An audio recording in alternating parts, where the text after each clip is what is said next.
Awards can be a weird thing. They're individual to a point. When you talk about Hall of Fame careers, that's what you start to add up. And in the grand scheme of it, it's an honor, sure. And as a fan, you're proud when your guys, your coaches, your team, they get that. But in reality, we all want to win championships. We all want to go to the playoffs.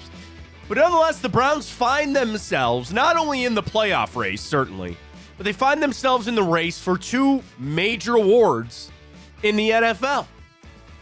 Kevin Stefanski, one of them, and he's also doing a little bidding, a little campaigning for one of his players to win a major award. Are they really in the conversation? Kevin Stefanski for Coach of the Year, Myles Garrett for Defensive Player of the Year.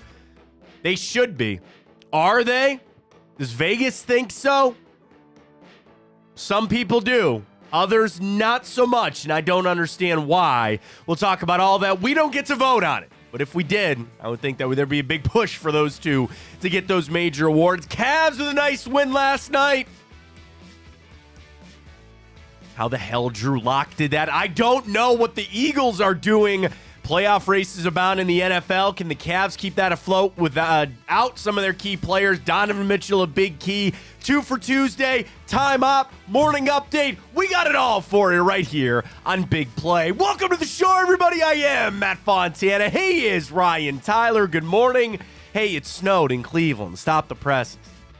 I'm happy to say that there was not, smart people on the road on my drive in. Wasn't too bad for me, but stay safe out there if you're out and about. Making your travels this morning. Maybe, I don't know, doing your holiday. How's your holiday shopping going, Ryan? I'm going to be honest with you, Matt. I have not started. Wow, it's an interesting play from you on a Tuesday of pretty much Christmas week. We'll see. Luckily, I'm not in your boat or anything. I don't have to shop for any children or I just got Amazon 2-day shipping is a friend. That is something I that can you gotta imagine. do. Yeah. Done and done on that. Good luck. It's an interesting game to play right on Tuesday to start your Christmas shopping, but still. We got a lot to get to this morning. We'll talk a lot of Browns. I heard from Kevin Stefanski yesterday. I mean, he straight up said Myles Garrett's the Defensive Player of the Year.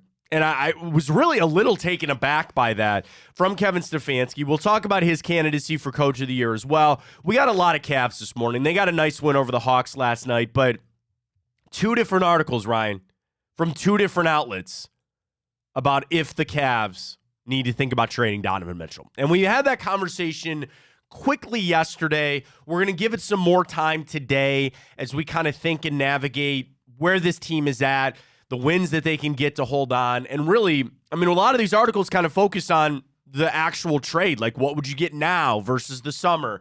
You don't want to think about it, but we really kind of have to. We'll get to timeout this morning when NFL Power Rankings out this morning as well. We'll see where the Cavs improve a little bit, or the Browns improve on that just a little bit.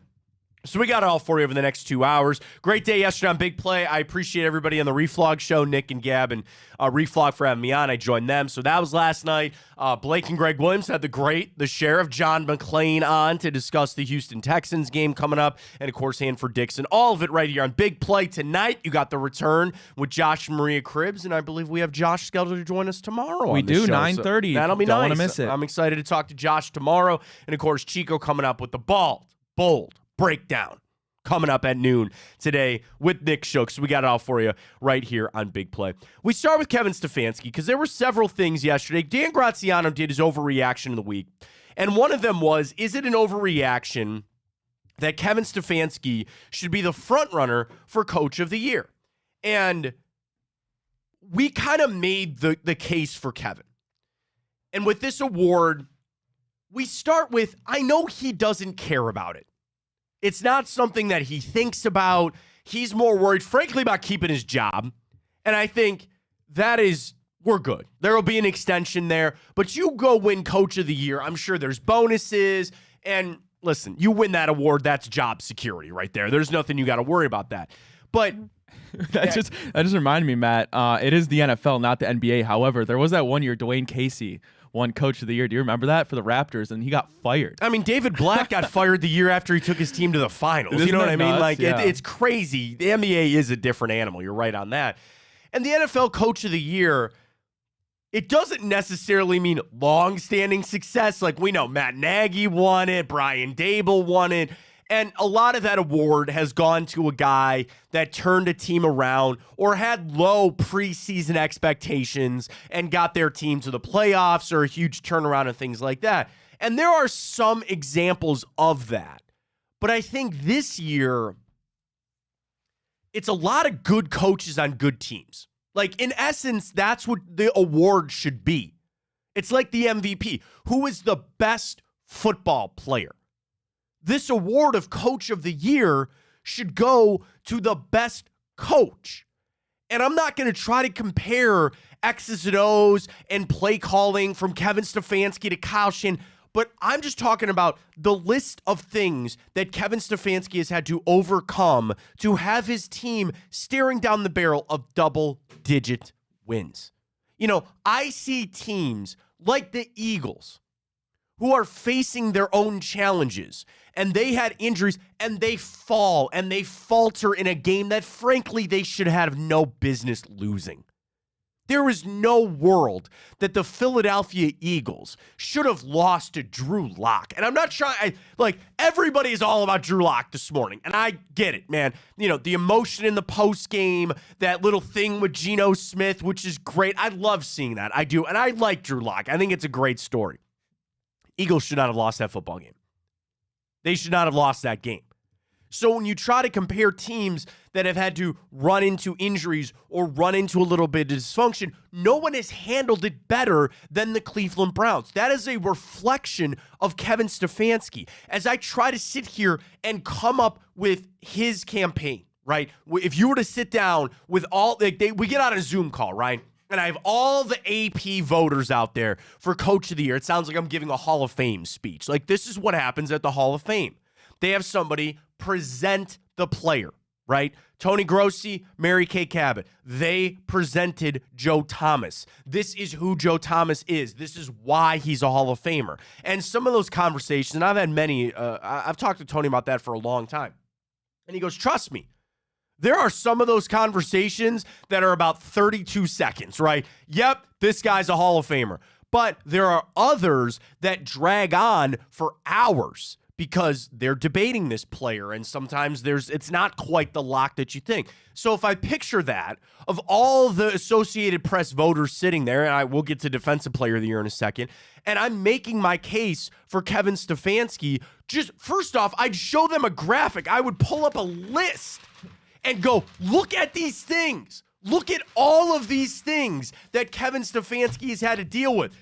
Watson and Chubb, and now the offensive line, and all this stuff. And you're going to win 10 games. At minimum 10 games, if not 11. Or and 12. make the playoffs. Or 12, that's fine too. I don't know if we'll be playing meaningful football in the last week, which will be great. This will be fun. That's going to be great. But all of those things for Kevin Stefanski, I think set him apart. I do. Now, if people want to look at it, and this is how some people might vote. All right, if you had Dan Campbell and the Lions versus Kevin Stefanski and the Browns, who would be favored in that game? The Lions. Okay, fine. If you want to strictly look at it from that standpoint on how good the team is, well, then the award should go to the best team and their coach every year. That doesn't happen, though, right? Andy Reid should have been collecting those awards left and right over the last couple of years. How Kyle Shanahan has not won one shocks me. Frankly, it does. And I got to pull this up on Tipico because I looked at Defensive Player of the Year. Myles Garrett's second, by the way. You know who's leading it? I'm going to assume Micah. That would be Micah Parsons. Which, again, I don't know. You look at what Dallas just did. I don't know about that.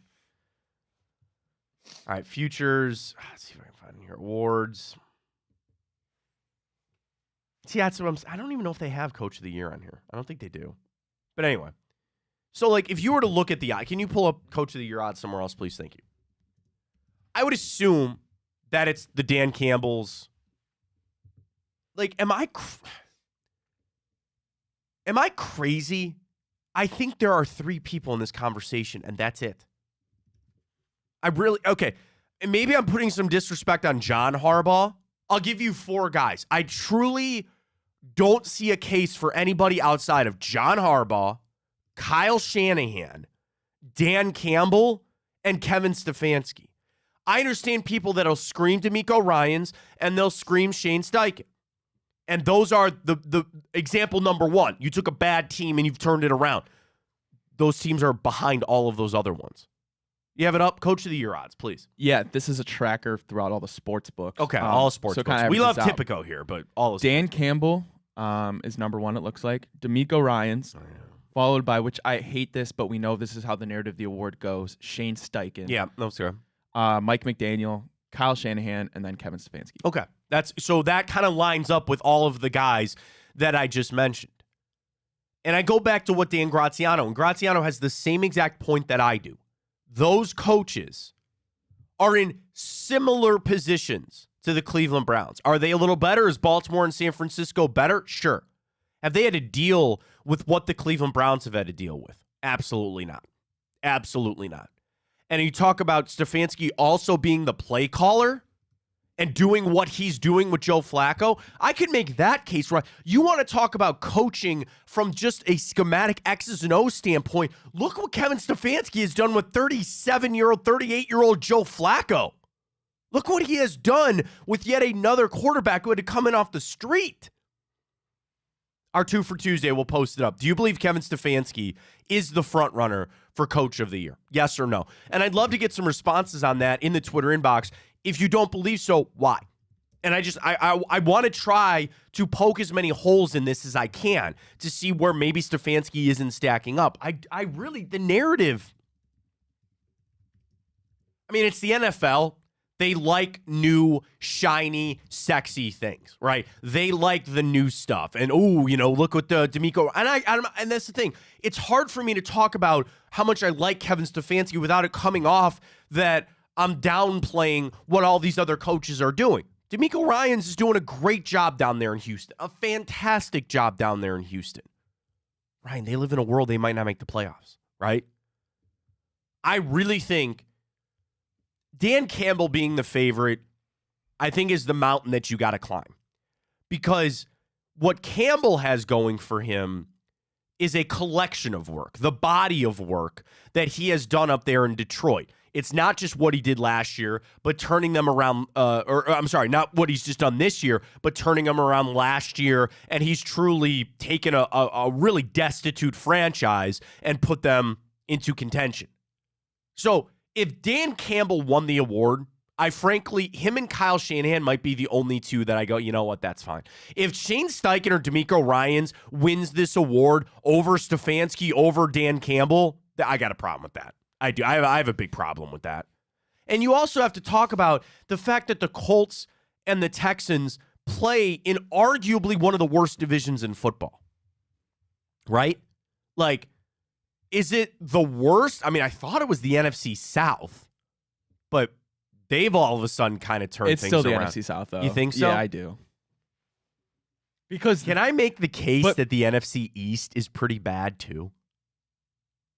Because you would stop it's and just you top go, heavy. Right, but even then, watch what the freaking Eagles just did. Watch that. Still 10-4. I know, and they're still a really good team, and I'm not trying to be victim of the moment here. And you watch Dallas, who's a head case too. Commanders suck, and the Panthers are the worst team in football.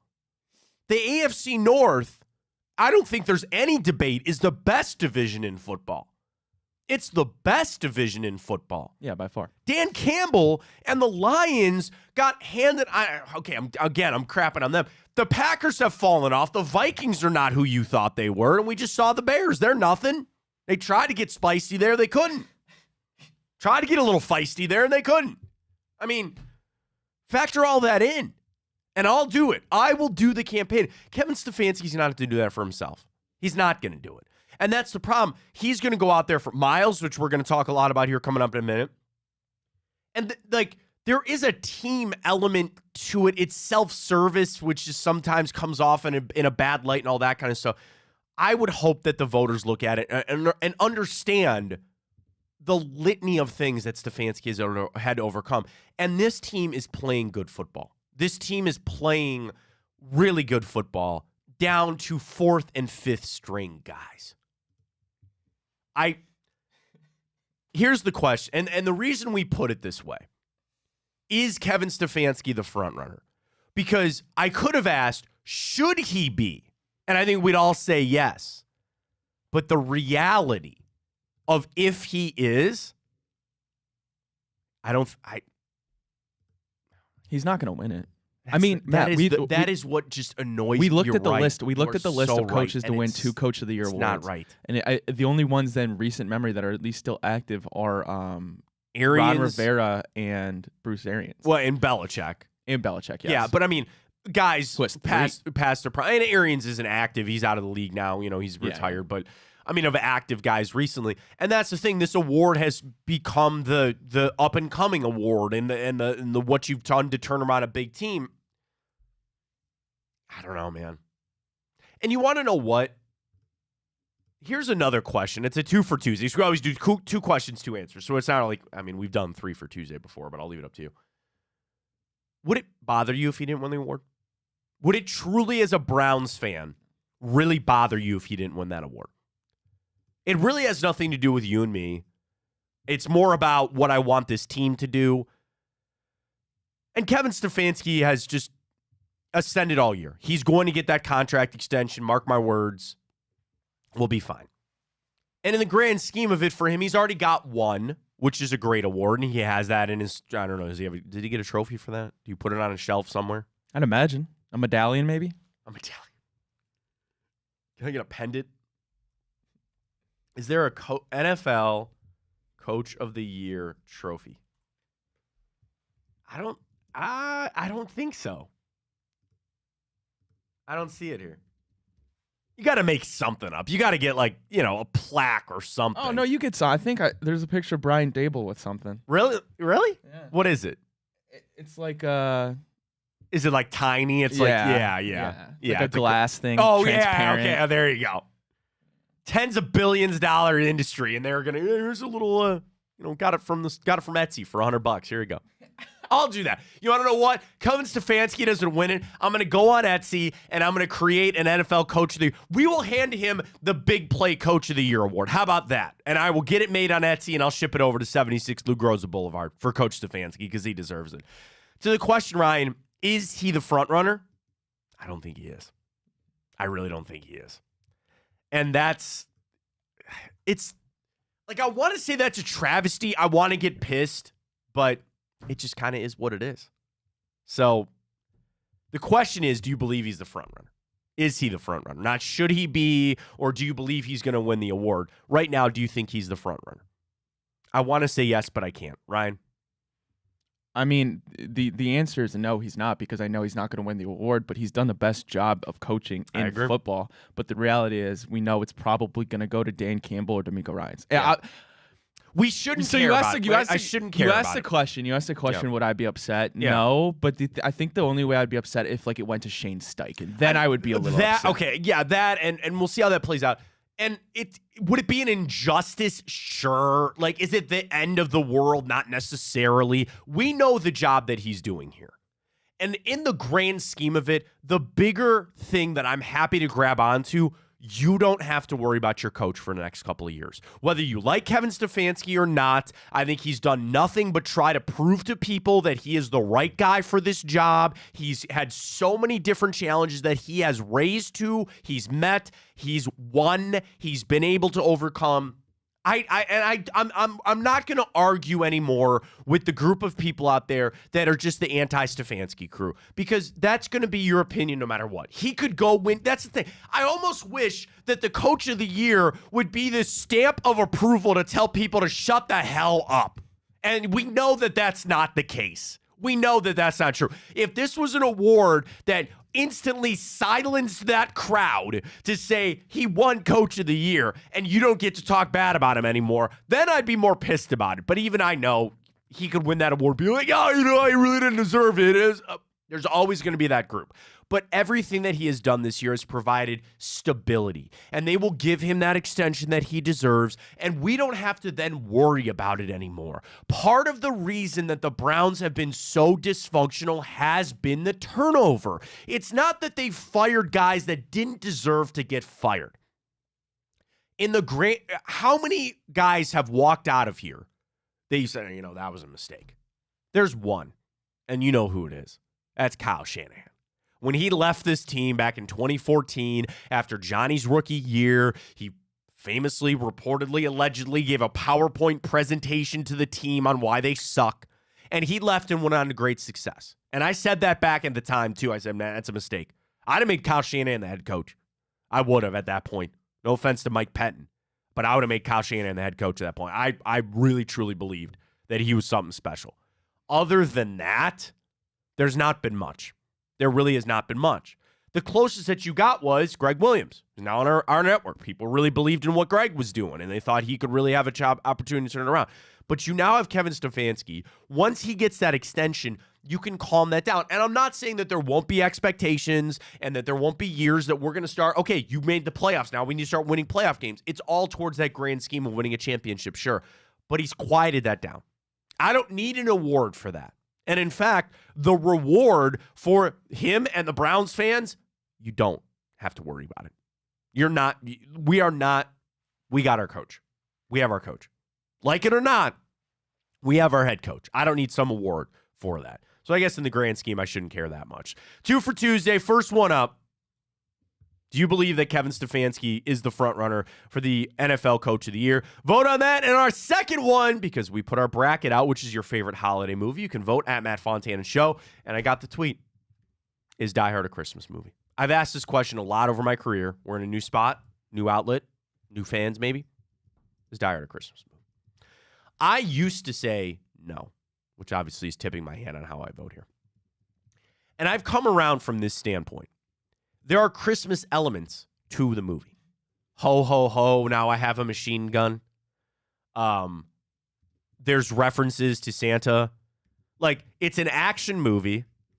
There's a great meme out there. It's somebody standing at their vent, and they say, don't forget to put a loaded Beretta, a Twinkie, and a pack of cigarettes in your air vents for John McClane.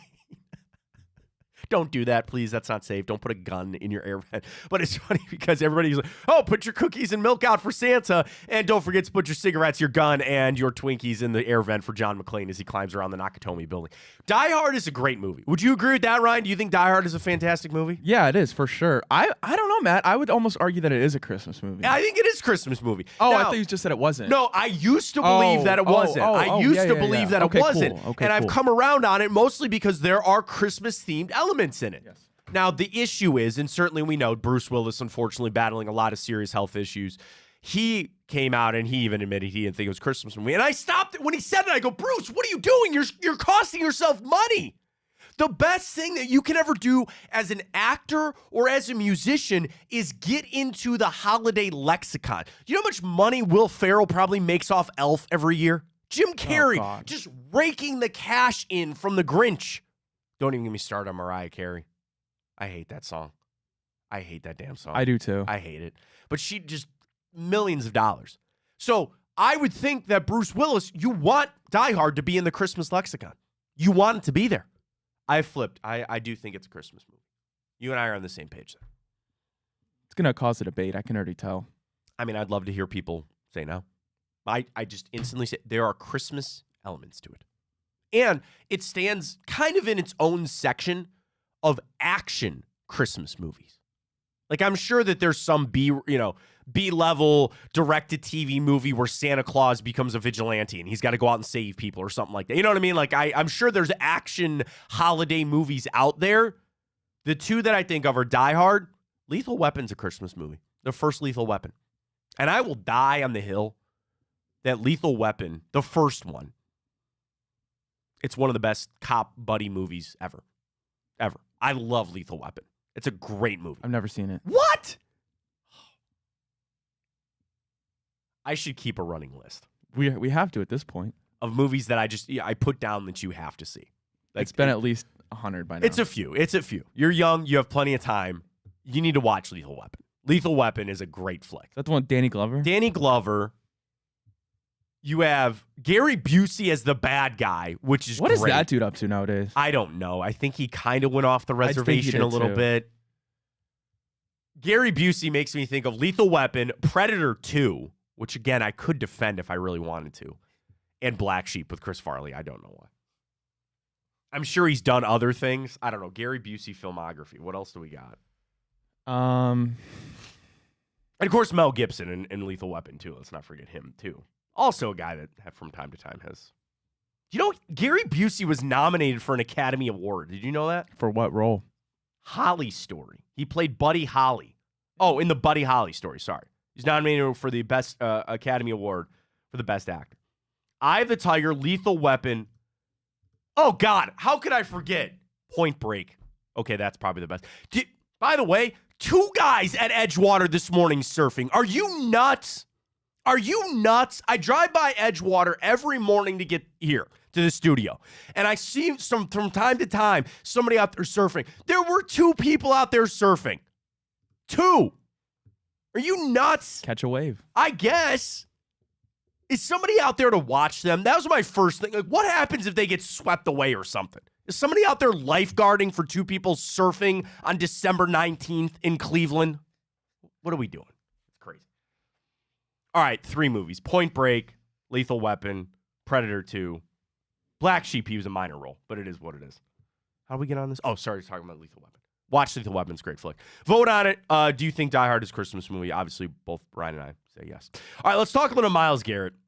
Yesterday, Kevin Stefanski. I think it's twofold here. Number one, I think the frustration is starting to get to not only Myles, but certainly Kevin Stefanski on some of these hold calls. But listen to Kevin Stefanski here. There's 2 cuts. Number one, the question to Kevin Stefanski yesterday on Myles getting held. Here's Coach. Sound courtesy of the Browns. Here we go. He's frustrated. I'm frustrated when he's getting held, and that's something that we'll continue to talk to the officials about. And I understand that that's a tough gig, but I do think it's something that we need to make sure that is addressed. With that in mind, the way Myles is playing is unbelievable. I mean, if I can, I'll get on the soapbox here for a second, but he's the best player on the best defense in the league right now. He continues on to even make a stronger case for Myles Garrett to win Defensive Player of the Year. I will tell you this, Ryan. I don't think I've ever heard Kevin Stefanski speak this way. I really haven't. Here's Kevin Stefanski talking about Myles Garrett. He's dominant as a defensive player, so he's the Defensive Player of the Year. I don't think it's close, and he's going to finish strong for this football team. But to get so wrapped up as we do as a football society when it comes to sacks, I mean, just talk about the guy that affects the game, that pressures the quarterback, that plays the run, that plays with unbelievable effort. I don't know that there's anybody in the same realm as him. I mean, that's strong speak. That is strong speak from your head coach. I've never heard him speak that way. I've never heard him speak that definitive. Now, he comes from a lot like Andrew Berry. They don't let a lot out because they don't want it to turn into bulletin board material. They keep things close to it. That could rile people up. That I'm sure was sent to my... But I appreciate Coach doing that because that is part of these awards. As we are sitting here doing the campaigning for Kevin Stefanski to win Coach of the Year, he's going to do some campaigning for Myles Garrett to win Defensive Player of the Year. That's no different. Mike Tomlin said that about TJ Watt. I'm sure Mike McCarthy comes out and says that about Micah Parsons. That is an element to this. And he mentioned the important thing. You want to just look at sack totals, that's not going to tell the story because he's not going to win. Same thing. We don't feel like Coach Stefanski is going to win Coach of the Year. Myles is going to win Defensive Player of the Year if you just look at sacks. But it's this freaking God, this holding. Like, it's not even me. I'm not the one that's got to deal with it.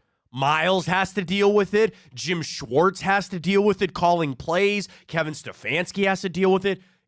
It's too much.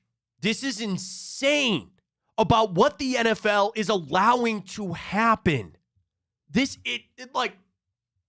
And Coach said there, we got to get this addressed. And they send the clips into the league, and the league will tell you that they're reviewing it and stuff.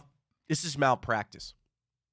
Seriously, this is borderline malpractice from the NFL that they're going to allow the referees to keep doing this. When I have still shots of play after play, and it's not like, the arm stuck out and it got on the shoulder. Guys are bear hugging Myles Garrett, bear hugging him and throwing him to the ground. What else do you want him to do? Where is that stat? Of all the advanced stats that are out there, and maybe I'll put this on John Costco at PFF or something, I want the amount of missed holding calls. Go back. I don't frankly have the time. I'm sorry. I'm busy. I need somebody to go back, and I'll do Micah Parsons and do TJ Watt and do Nick Bosa. Watch every pass rush snap and write down how many missed holding calls there are. I would imagine that Myles Garrett is light years ahead of the other guys. I'm not saying that they don't get held. I'm not saying that Parsons and Watt and Bosa don't get the calls either, but there is no world that it's on the same level as Myles Garrett. That cannot be true. That cannot be a thing. And when Stefanski mentions the other thing, the way that he plays the run, and there was another clip in there too, he mentioned a specific play on a reverse and a jet sweep that he came in and just blew it up. All of these things are important, and I hope the voters realize that. This is probably, it's unfair of me to have this discussion, but we'll do it anyway. How educated are these voters? I'm just asking this question. This is not a shot. The only AP writer that I know is Tom Withers, and I respect the hell out of Tom. I know he's educated. I know he watches a lot of all the sports. So I trust it. And this is an unfair shot. I'm asking. Are the voters at the AP for the MVP, for Coach of the Year, for DPOI, for all of them, are they truly like breaking down this? Are they watching tape? Are they looking at stats? Are they reading everything? I'm just asking. I don't know. Because it seems like a lot of these awards are popularity. It seems like some of these awards are a little like the Pro Bowl. You get the votes because you're the name. You get the votes because you made a splash play or you flashy this or flashy that. When if you really dive into it and you really look beyond just the headlines of the articles, Kevin Stefanski should win Coach of the Year. Myles Garrett should win Defensive Player of the Year. No questions asked. That's it. If you went beyond that. And I just don't know if I trust the voting. And here I am, ripping a long-standing media outlet in the Associated Press, and they've handed these awards out for a long time. And there are years that it's no question, right? There are years that there is not a debate that J.J. Watt was the best defensive player in the football. There were years, there was no question that Cam Newton was going to win the MVP that year. That is not the case this year. I really think on all parts. I don't think outside of like maybe offense and defensive rookie and offensive player of the year. Tyreek Hill will win that. In my opinion, even though he's hurt, Devin Witherspoon's the best defensive rookie in football, and C.J. Stroud's going to win offensive rookie of the year. Those are done. Write him in. Other than that, there's a debate to be had for MVP, and we're having the debate for coach and defense. It's not that easy. It's not that easy. And I just, how serious are they into it? I don't know. It's probably wrong of me to do. I'm not calling out the AP. It's kind of my question on it. No, Emmanuel Acho has an MVP vote, so how does he have one? Like I'm not trying to discredit him or anything, but he's kind of your guy. He's kind of irritating. He's like my guy. Like that. You're like, yeah, yours is Gus Johnson. Mine's Emmanuel Acho. Well, and actually, more than I dislike Emmanuel Acho, I dislike Tony Romo. That kind of fell off, didn't it? Here's the other crazy thing. In my watching and viewing, I don't think I have actually watched a premier CBS game this year. I tell you this, I can't tell you a game I watched with Romo Nance. I can't stand it. Seriously. And usually my Sunday is whenever the Browns are playing, I'm watching that. I got Red Zone up. I've seen a lot of Spiro Dides and Adam Archuleta this year. I've seen plenty of those guys. They're doing just fine. Yeah. Ian Eagle and Charles Davis been on the call for the Browns a couple times. I'm all for. I really can't tell you the last Romo Nance game that I've watched. I don't think I've had one all year. It's awful. It's an awful experience. And Romo's like I think the game is up a little bit with him. I think people kind of figured out because people got hyped for like one season that he was calling out plays. Then he called out like the plays, everybody and then that kind of everybody that's been in part of the NFL, especially a quarterback, can do that. Like, well, and on the premier side, talk commentators for a second. You see how Michaels got taken off NBC, and there was theories that it was because he didn't get in the Taylor Swift business there. Hey Matt, watch this. Yeah, we got it. Yes, yes, thank you. Yes, hit it again. I've missed it. Wait, or do you like this one more? No, No, first one. Yeah, First definitely one? the first one. No, I like the first one a lot better. I like the first one a lot better.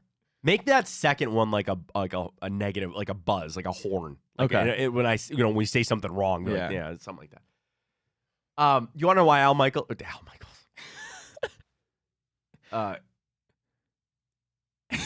Wait, I completely lost my train of thought. Taylor Swift. No, Taylor Swift, but who were we talking about before that? Yeah, you're right. Al Michaels, right? Yeah. Is that why does his name feel so? Yeah, wait. so Why weird to did me? it feel like I don't know it why. just wasn't right? I for said some- it, and then I was like, "That's not right," and it is. It's weird. It is Al Michaels, right? Yeah. Okay. Now you're googling it to make sure because I put the down. Something you're like so sure about. I feel like J.R. Smith. I always bring up J.R. in the finals game where you ever believe that you're so right in reality you were so wrong. Yeah, Al Michaels just seems weird. Do you know why he got taken off the broadcast, man? Yeah. He's done. It's over, man. He's kind of a snooze fest. But he's missing plays. He's messing names up. And trust me, you're being critical of a guy that is a legend doing that. His time has passed. It really has. Like, he's not sharp anymore. He just doesn't have it. And he's an older guy. I get it. Kirk Herbstreit, though, man. Kirk is primo. Like, I really think he's the best. And I like Troy Aikman.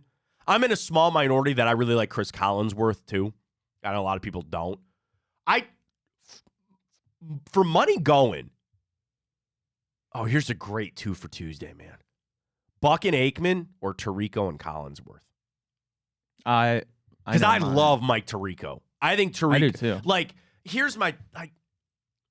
I think Aikman's a little better than Collinsworth. I think Tirico's almost a little better than Joe Buck. And Joe Buck's good. He will always have a conflicted thing here in Cleveland because of the World Series and the Cubs and all that kind of stuff. I get it.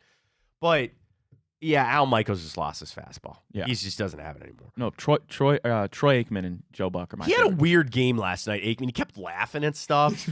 I think they told him, like, he needs to be a little more personable and, like, kind of make some jokes a little bit more. And they all have different styles. I think Herbie is the best because he combos what Collinsworth and what Aikman are best at. They can design and describe the plays in an energetic way. They make it easy for you, but then they're fun and they are able to, you know what I mean? Like, that's why I think Herbie's the best. And I think he's got a good gig going. I love him doing the college games, and then you get him, on Thursday Night Football with Amazon Prime, which is great. But okay, how do we start? Al Michaels, Taylor Swift. Well, that's how we started. I don't think he's. I think he's off the comment. Oh, we were talking about it. AP voting. Emmanuel Acho's your guy, and the annoying part of it there. Yeah, I'd love to know everybody has that one guy. you want to do a bracket on it, and I felt like it was a yeah. negative bracket of like the one media analyst. But it's great debate. You can't say us. That just annoys you to no end. Yeah, it's a great debate, I think. I mean, everybody's got one. Stephen A's a popular guy, so he's always going to be there. Skip Bayless. Bet he regrets leaving ESPN. Not good. I get it. Yeah, I mean, there's all those guys. Can I tell you that I'm starting to sour a little on Dan Orlovsky? Did I tell you why? No, Did really? I tell you like why? Dan. I do too. He runs his Twitter like one of these rise and grind guys. Yes, I and saw it's your tweet about annoying, it. and it's like we all have that one person on social media that you might have gone to high school with, and they just are always putting like motivational things. You know what I mean? Like, this roadblock was put in my way for a reason, man, or I'll be better for it. And it's the rise and grind stuff. Just, I don't know why it annoys me. So like Orlovsky runs his Twitter that way. And I'm sure there's some people that use it in a motivating way. I don't. And I don't know, man. And I like Orlovsky as an analyst. I think he does a great job talking about the game and breaking it down. I think I maybe just need to unfollow him on Twitter. Do you want another hot take too? Yeah, please. Pat McAfee shows little running the gambit. I haven't really watched it very much. I don't watch it. I will tell you this, and this isn't a shot at them or at all. I don't watch it. I follow him because he breaks news. But some of the things that he does are just gimmicky and a little hokey. You know what I mean? And again, you could get into the sports business side of things about their TV numbers and people want them off College Game Day and all that other kind of stuff. I'll tell you this, and I've learned this in my short time in this career, is that you only have a finite amount of time to do this. People will eventually get sick of you. And they'll get sick of your crap. And it's not to say you can't do it, but it's like you just got to keep reinventing yourself. You've got to find different ways to do things. And they have a base, and trust me, they make a lot more money than I do. This isn't me like being vengeful or spiteful. I'm happy for them. They do a great job. And in the world of the media, people always get into this too, right? Like, oh, that show really, they're kicking your ass, man, or people are watching more SportsCenter. Than, as long as they're coming to the outlet, as long as they are coming to the medium of wanting to talk sports, that is never in a world a bad thing. That's never in a world a bad thing for what we do. But there are plenty of people out there that just jump the shark a little bit for all of us. All right, our Twitter questions are up. Vote at Matt Fontana Show right there. 2 for Tuesday. Number 1, do you believe Kevin Stefanski is the front runner for Coach of the Year? And is Die Hard a Christmas movie? Vote on that. We come back. We got a lot of Cavs to talk about. You want to just get into the Cavs? It's already 41. Let's do it. All right, let me tell you about Tipico for a second, folks. Use that code BIGPLAY100 when you sign up, and you can get right on Tipico. Here I am on the app. We got some basketball games tonight. Cavs with a nice cover last night. There you go on that. Never betting on Jared Allen again. No, that was a rough go for him. How about tonight? Suns, Trailblazers, Celtics, Warriors. Parlay for them to just win is boosted to 103. So you get even money on the Suns, who I think are... Here, I got it here for you. The Suns are a 7.5-point favorite at Portland. Boston is a 5.5-point favorite over the Warriors. You parlay that on Tipico right now, I'll put $5 on that. What are the odds for that? Plus 103. Wow. Boosted. It's minus 105. They boosted it to plus money for you. I put that wager in right now. I love the boost. I think that's what separates Tipico. I really do. They have great boosts. We got college football tonight, Ryan. UT San Antonio and Marshall. Whoa. The Roadrunners, if I'm not mistaken, for UT, right? UT San Antonio, or is that UTSA? Was Marshall the Herd? The Herd, the Thundering Herd. Best Marshall player in history. Go, quick. I couldn't tell you a single player. Randy Moss. Randy Moss. There you go. I think Chad Pennington went there, too. I'd be lying if I said I knew who that was. I think, you don't know who Chad Pennington is? No. Former Jets quarterback? No. He did play at Marshall. 2 points for Matt. UT San Antonio, 12-point favorite. How about this? Bigger in Texas, a boost to plus 900. Both teams to score 30 or more points in this game. Plus 900. Booster there. Tipico. Use that code BIGPLAY100 when you sign up, and you'll be able to get $100 in bonus bets. Here's what you do. You download the app if you don't have it already. Deposit and bet $25, and you get that $100 in bonus bets when you use that code BIGPLAY100 when you sign up with our friends at Tipico. Cavs covered last night. Nice win over the Hawks. Dicey. You had to get to over. I keep saying the Hawks. The Houston Rockets. That's who they beat last night. I had to watch Dylan Brooks on that court. He's still such like a jerk. You know Donovan can't stand him. Oh, yeah. No, he hates Punch him. to the groin the last time. And Donovan was supremely motivated for that game last night. The ultimate question is this sustainable? You know, Cavs had to go to the overtime with the Rockets, and they're a similar team to us. But you had 37 from Mitchell last night. You're not going to get that every week or every game. The positive is you had all 5 of your starters in double digits. You had a career game from Cavaliers legend Sam Merrill. Thank you very much, Sam, off the bench with 19 career high. And I start this morning on ESPN from Kevin Pelton. Is it the right time for the Cavs to trade Donovan Mitchell? And I know this angers a lot of, like, just me saying that angers Cavs fans. Because it's the elephant in the room that you don't want to talk about, that you don't want to think about. But the Cavs can't operate that way. They just can't. So if you try to take your Cavs fandom out of it and ask yourself, is this the right time to trade Donovan Mitchell? Here's what Pelton writes, and let's kind of walk through this. So we know Garland and Mobley out for at least 5 to 6 weeks, if not more for Mobley.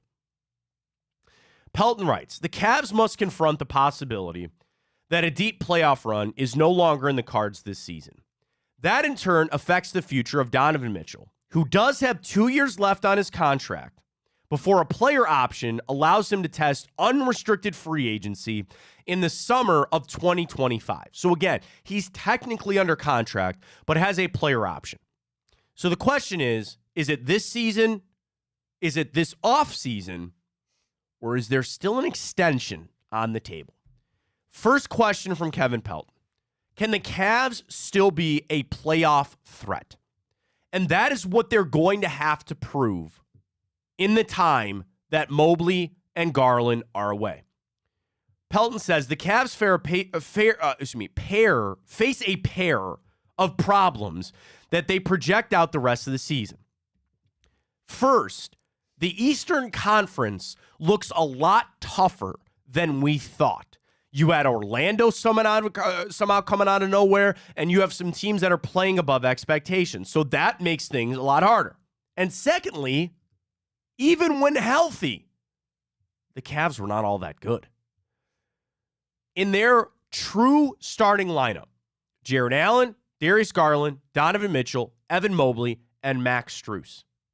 Did you know that with that lineup in 11 games, Ryan, they were only 6-5 with a 2-point differential?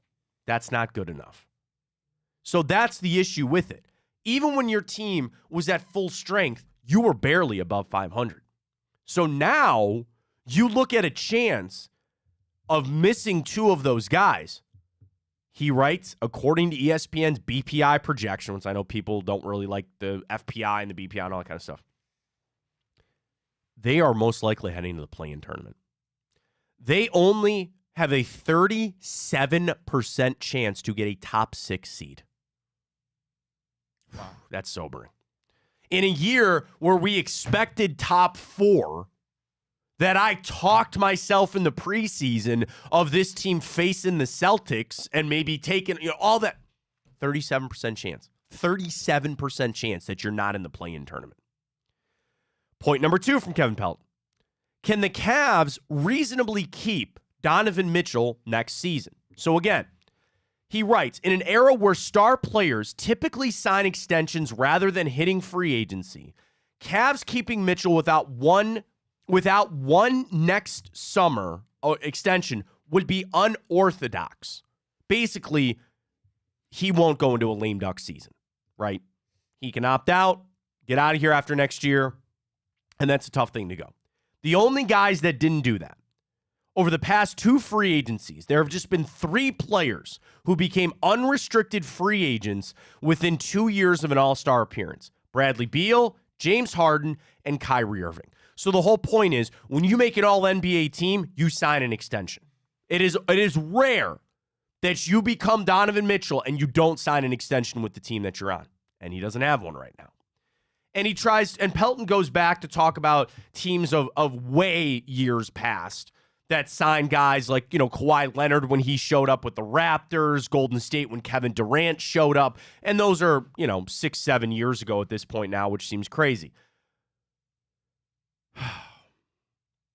The thing is, and then the final thing for Pelton, let's do this quick. The market for Donovan Mitchell.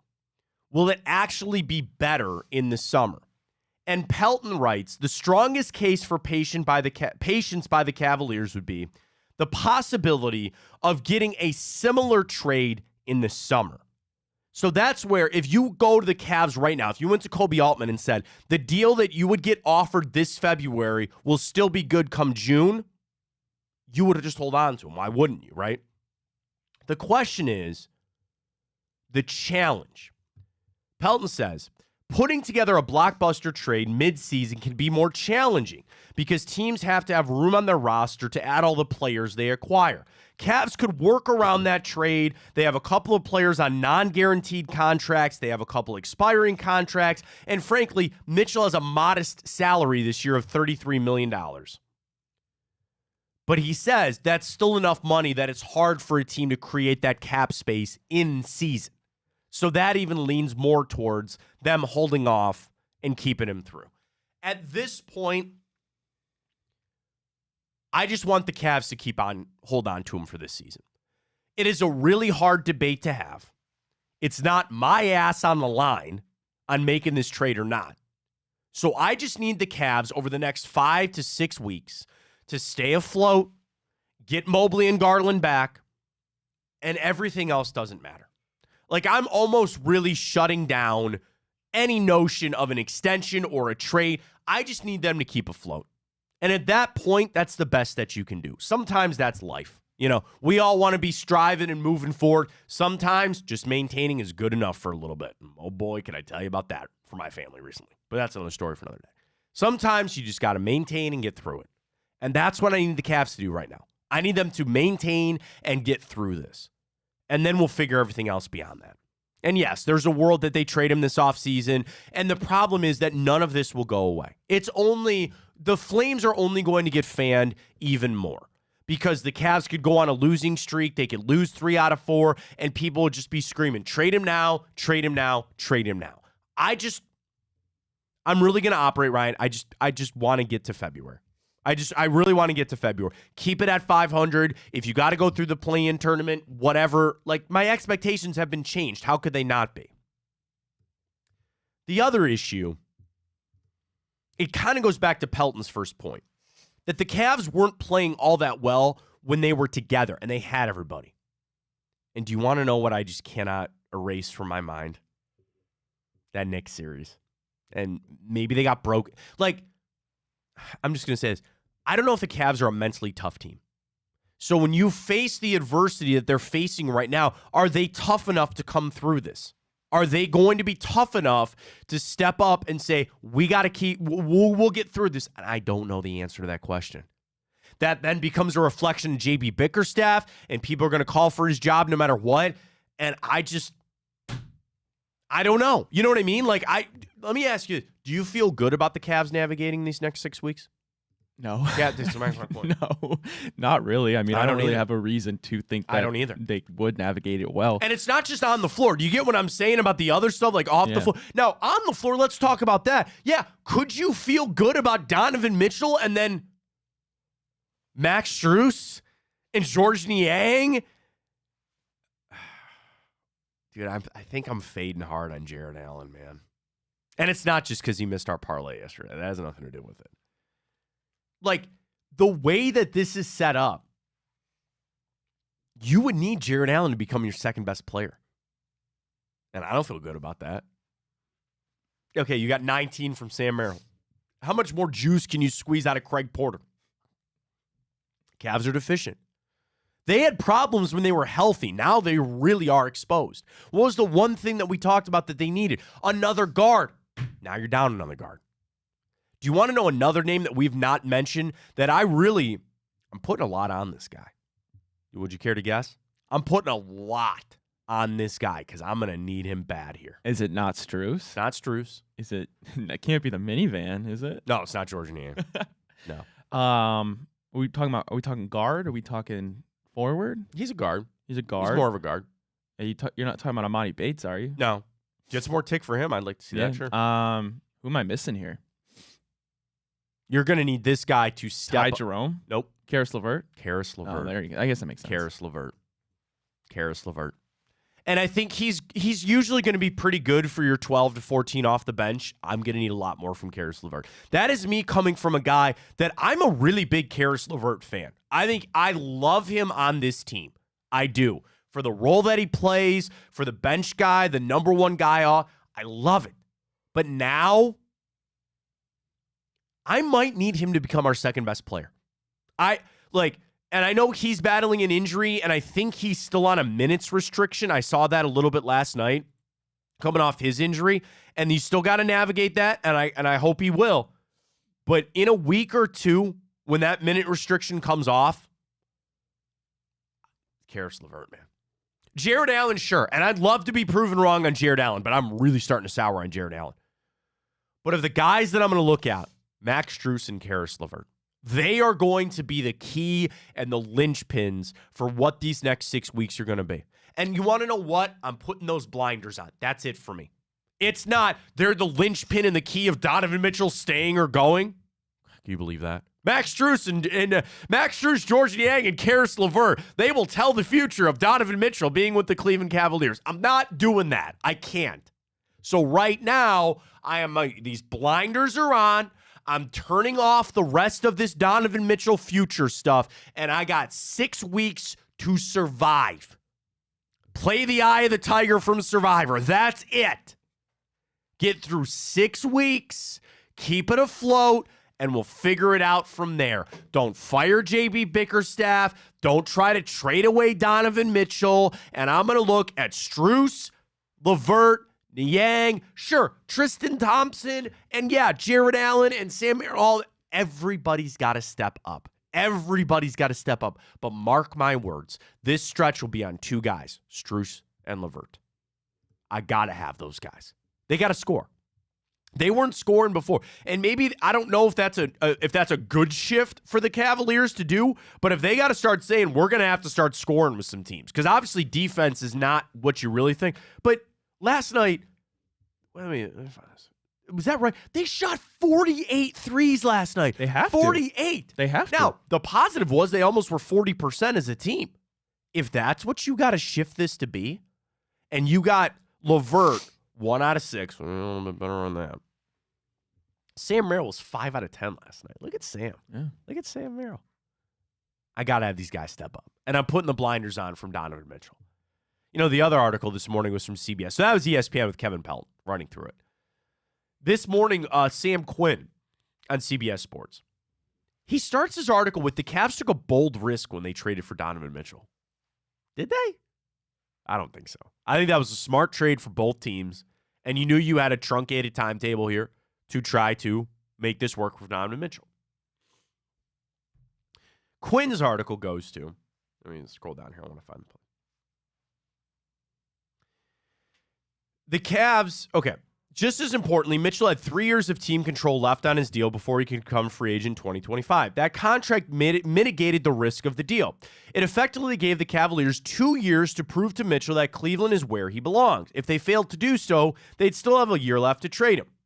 The roster was not ready last year, and come year 2, some clever tweaks might have gotten there if the injuries hadn't intervened. Instead, the Cavs started 12-14 as it dealt with absences across the board, and now Garland and Mobley are out for several weeks. Any championship hopes the Cavs had entering the season have now effectively gone on life support. That naturally raises the question about Mitchell's future in Cleveland. Mitchell was talking to Joe Vardon of The Athletic. Mitchell's saying, my job is to focus on this. We have 2 guys that are out, so I'm not answering anything, and no disrespect. I appreciate you have to ask that question, but I'm not going out there with any of those questions. My focus is on the guys that are out there and us trying to find a way to get wins. Quinn writes, it's an admirable statement, but it's also a dangerous one to get attached to. Players publicly acknowledge the uncertainty of their own future, even when in hindsight, those futures were near certain to be elsewhere. Yes, I understand that. And I've been one that I think I've handled this about as good as you can. Now, there's a future that he's not here. Has that future probably become more of a reality with everything that's gone on? Sure. But it's still unknown. And I will cross that bridge when I come to it. I can take that tack. Kobe Altman can't. And if there's a world that the Cavs go out here and lose 8 of their next 10 and they spiral out of control and they've got nothing left, Kobe Altman's going to trade Donovan Mitchell. That's going to happen. But let's see how it plays out first. And I'm just going to put all of my eggs in every basket of every night the Cavs play. I'm going to be neurotic. And I'm going to watch them, and I'm going to know that they're going to lose some games that they probably shouldn't. And they're going to fall to some bad teams possibly. And I just maybe hope that there's some games that they show up for, right? And they somehow take down teams. The thing is, you got to recalibrate the expectations. And once you do that, you'll be better off. You'll be better off. Am I fanning scared? I guess. But I just look at this Cavs team and say, got to make some chicken salad out of some chicken blank. And that's exactly where we're at. All right, let's get to the morning update. That is not certainly chicken blank. We'll get to that. Across the league, a lot to get to, a lot of stories. Ryan's got all of them coming up. Then we'll dive back into the Browns coming up. I've got NFL power rankings from ESPN. I've got NBA stuff to dive into as well. Hour 2 upon us. Big play, Fontana Show. Stay with us.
All right, let's get to it. The morning update. It was funny. Buck Zips on Twitter says Ryan's going to get it. And I was like, what is Ryan get? Oh, what am I going to win? No, D'Amico Ryans is going to win Coach of the Year. I was like, what is Ryan? I was going to say, I'm like, what's Ryan going to get? I don't win anything. Engineer of the Year.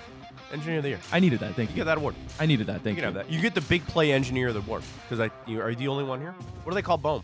He's an engineer too. We're the two producers. Well, he can be producer of the year. You'll be engineer of the year. That's Awards fine. for everybody. I need a win today. So thank you. We're the best 9/11 show here Absolutely. on Big Play. Let's get to the morning update. Ryan's got the stories. Hour 2 upon us. Take it away, Ryan. Well, Matt, something Browns fans have heard ad nauseum this season is, of course, day to day. And that's all Joel Bitonio is right now. He had a lower back injury. Stefanski said, I don't know. It's more than that.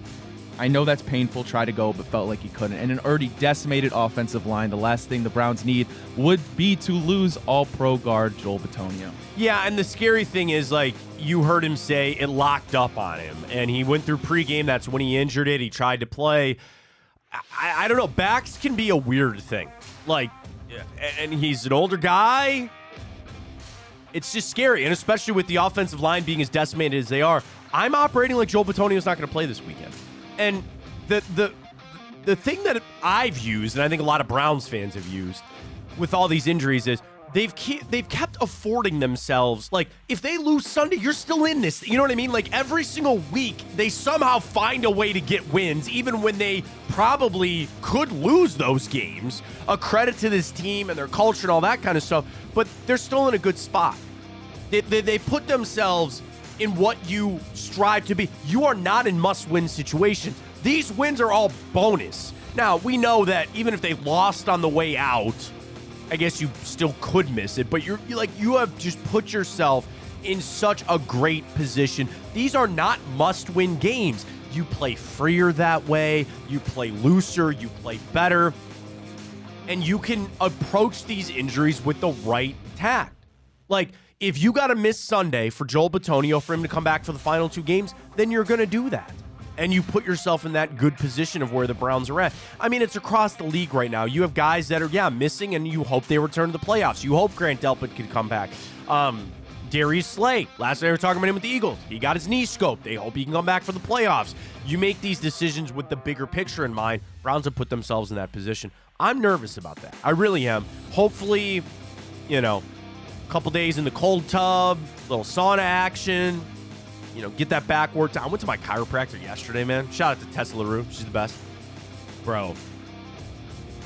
You go to chiropractor? No, I've never been. You've never been? I should, though. My back's in shambles. You will get out of there, and you're going to feel, it's like sore, but once it kind of loosens up a little bit. Some people say that. Some people say that, like, chiropractors aren't, like, good for you. I heard that, but then other people like it's good for you. Other people like it's not. I don't know. So I don't know. It loosens me up, dude. I got holding the kids all day too. Like, it just wrecks my back. Feels so good. So hopefully Joel is getting the good work that he needs. They can loosen that back up, and hopefully he'll improve. But I'm gonna call me when he's ready to play, and that's not a negative light at all. I hope he gets healthy. I hope it all goes well. But I'm just gonna assume that he might not play this weekend, but we'll see. Cavaliers got a much-needed win against a Rockets team. Thanks to unlikely hero Sam Merrill, who dropped a career high. The Cavaliers improved to 15-12. They are now 6th in the East. However, we know it's going to be a long stretch, likely 6 weeks until we even get one of them back. Maybe longer than that. I think it'll be longer than that. But the Cavs are going to be hurting for quite a while, and we talked about earlier, we're going to need some people to step up. Wins are wins. And I'm not saying the Rockets are a bad team. On the Cavs villain list, Fred VanVleet always just seems to he always seems to stick it to us. I remember going back to Wichita State when he was there. He was there with like Sam Baker, it was like Clanthony Edwards or whatever his name was, and just he's always kind of been that guy. And dude, Fred VanVleet is a fantastic story. An undrafted guy. He signed a max deal. Like, I'd love him on our team, trust me. But going back to Toronto for so long, and I don't know why, Fred VanVleet always has something for the Cavs. The other thing about that game last night, who the hell is that Sengun guy, and why could we not cover him? It had nothing for him. Dylan Brooks is still kind of a jackwagon, like whatever. And I know the Rockets are like a semi-feisty team, like they're 13-11. I'm happy the Cavs got that win. And in reality, it was kind of a fun game to watch. Like, it was back and forth the majority of it. Dude, that third quarter, 42-39 was that scoring in that third quarter, which was incredible. And I was nervous, because Sengun, he got that shot off, and it almost went down at the end of regulation. But when we hit overtime, I saw the Cavs on the defensive side of things. I was talking about the Cavs where I said maybe we need to just start outscoring teams. The problem and why the Rockets were able to be back in that game, and especially late, we never got a freaking stop when we needed one. Every time that we needed a GD stop, you didn't get one. Overtime showed up, and the Cavs were able to get the stops. I think it was one point that the Rockets were 1 for 6. Oh, and that review, man. That review. Because they called it that hook on Merrill, he was running the other way. He was trying to run the other way, and then they just throw the inbounds pass. It was not clean. It was a sloppy, ugly game, but you got to win. The other thing is Donovan Mitchell's shoulder. He said he's fine. He went crashing into the hoop, underneath, and he came up, and I just, shoulder injuries for star players in this town it's weighing on me, to be honest with you. I was worried about it. He said he'll be okay, but a good, solid game for the Cavs tonight. And then, tomorrow night, they take on a Utah team that I would imagine. I'm not looking at this. I'm going to say that the Cavs, because Utah's not very good, I'm going to say the Cavs are 5.5-point favorites tomorrow night. What do you think? We won't have a line because they'll wait to see who plays and all that kind of stuff. Utah is 10-17, and they're coming to town to play the Cavs tomorrow night. They've won 3 out of their last 4, though. Look at the Jazz. But how about this? I guess they were on the West Coast because they played the Nets. I think that was yesterday, and now they're coming to town on the trip. You should be able to beat Utah tomorrow night. That's a win that I'm going to put a lot on the Cavs to get that done. You're facing a lot of their, your former guys and all that kind of stuff. My question now is to Donovan Mitchell's shoulder. I hope he'll be okay. I hope the Cavs can get a win tomorrow night.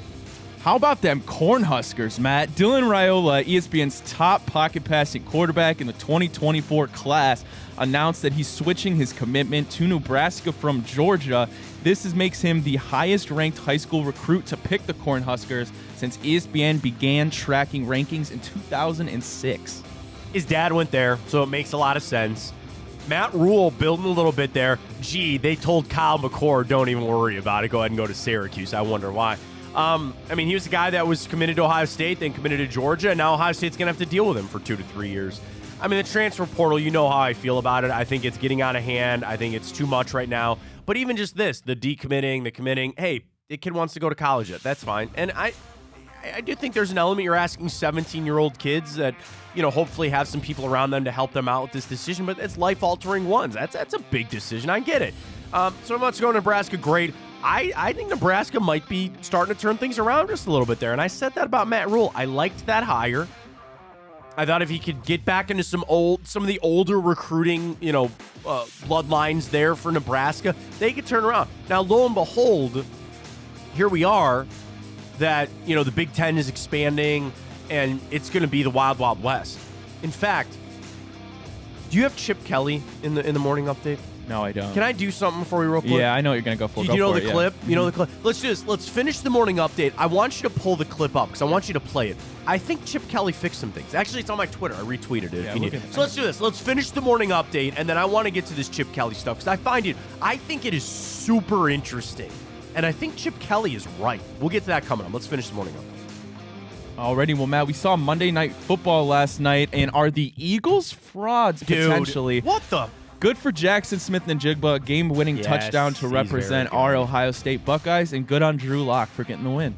So you give defensive play calling to Matt Patricia in a game with 30 seconds to go. The only way they can beat you with chunk plays, and you run one-on-one man coverage with a guy that's not all that good in man coverage, and Jackson Smith-Njigba completely undresses him and scores the game-winning touchdown.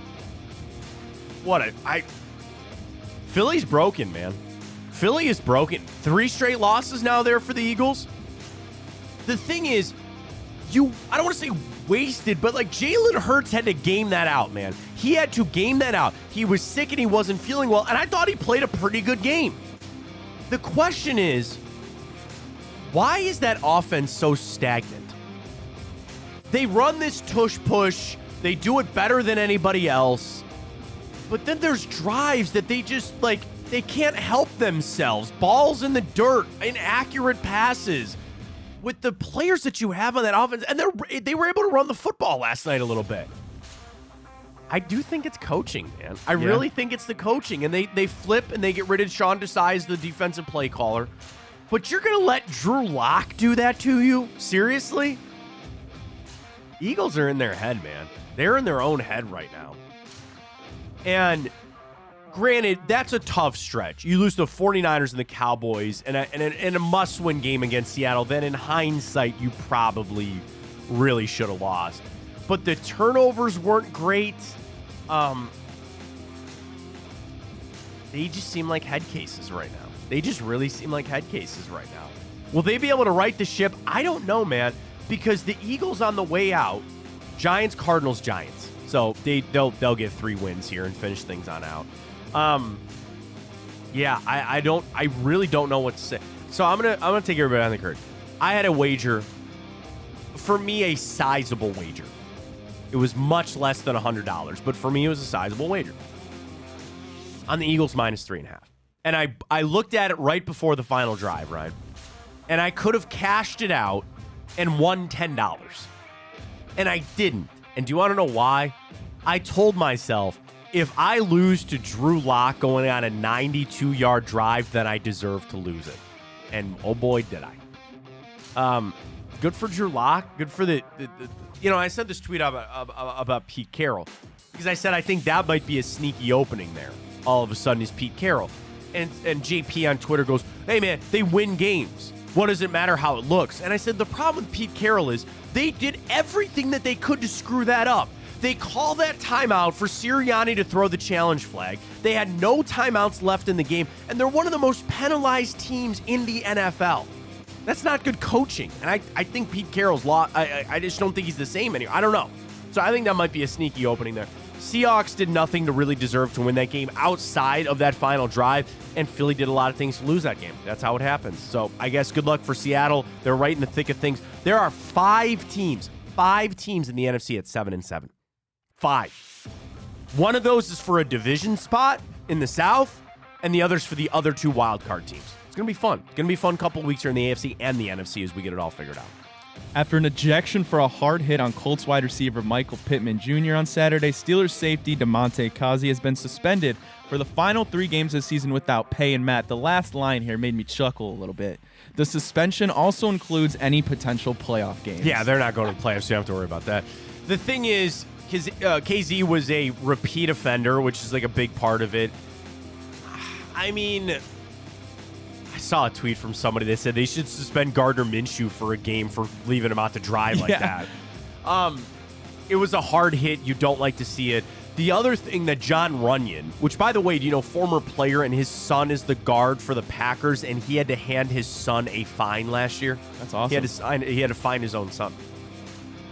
But their reasoning was he had enough time to pull off of that hit. It wasn't like a bang-bang thing. It was step. You could have stopped. And granted, it seemed like Pittman was kind of falling down. I don't know. I mean, I don't really care. He's a Steeler.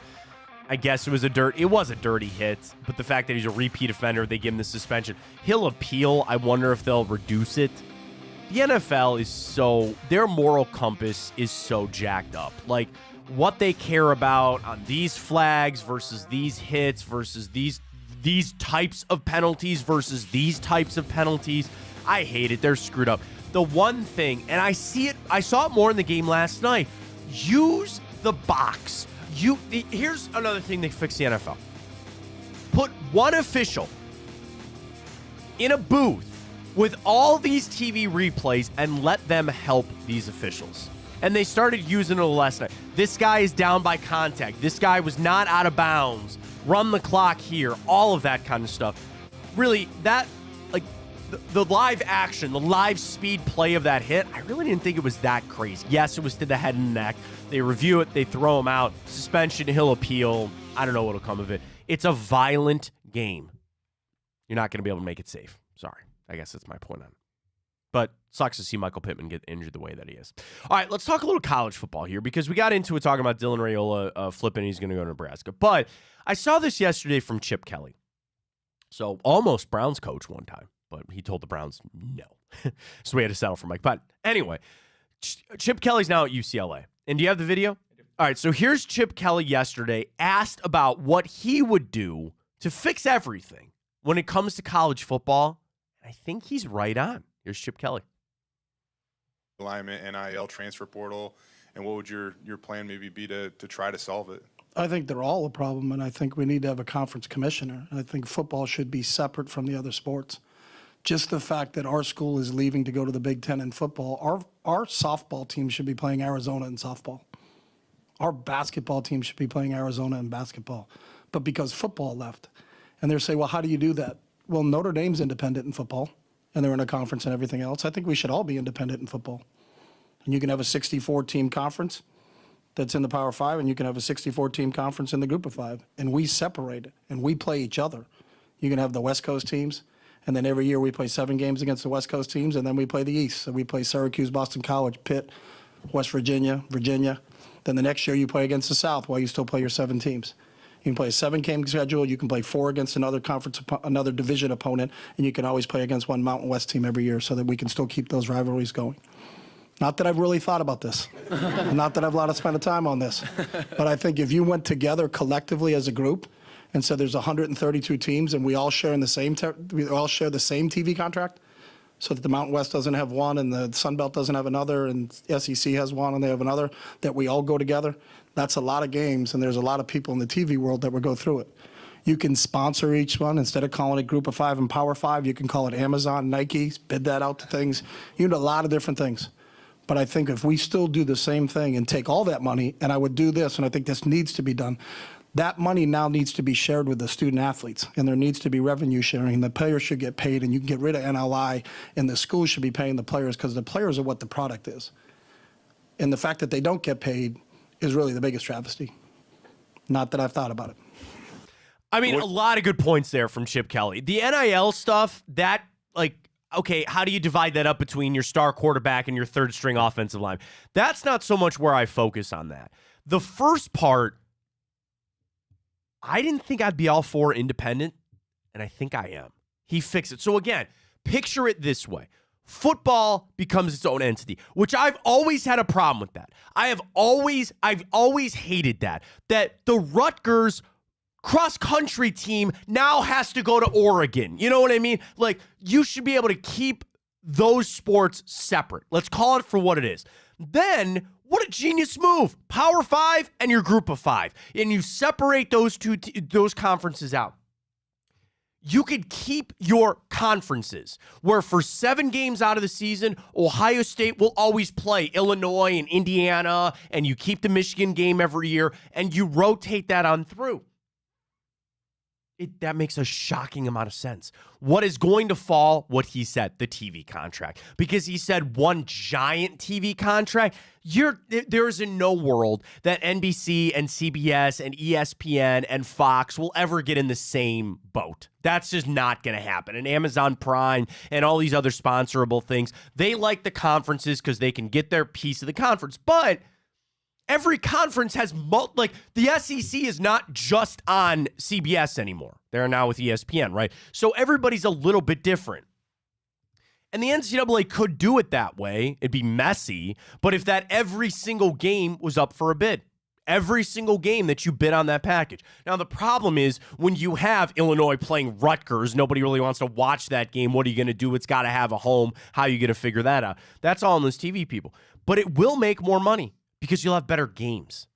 In a 12-game college season, if you roll with the Chip Kelly model, which I also like his regional breakdown of that, you have 12 games. In this new model, Ryan, you would have 5 or 6 games that actually mattered instead of 1 or 2 or 3 for most of these teams. Now, the SEC might be sitting there saying, dude, we every week it's a grind, or every week that it's really tough. I think that's a way to fix it. I really do. Do you want to know the worst part of all of that? It'll never happen. There's no world that that's ever going to happen. The NCAA likes to keep their holier-than-now ideas that this is all about the student-athletes and the sanctity of some of these rivalries and all that kind of stuff. Call it for what it is. Separate football. Make it what Chip Kelly said. You got 64 teams in one group. You got 64 teams in the second group. And I'll even tell you this. It's not that we won't ever take a playoff team out of that group of 64. You get your up-and-come, I personally think Cincinnati would be in the power group, but still, your UCFs, your Coastal Carolina, they deserve to make it with your new 12-team playoff. Sure, we'll throw them a bone from time to time, but it'll figure everything else out. The issue with that is, how do you handle conference championships? Are there still conferences? Are there still how do you sometimes maybe rank this?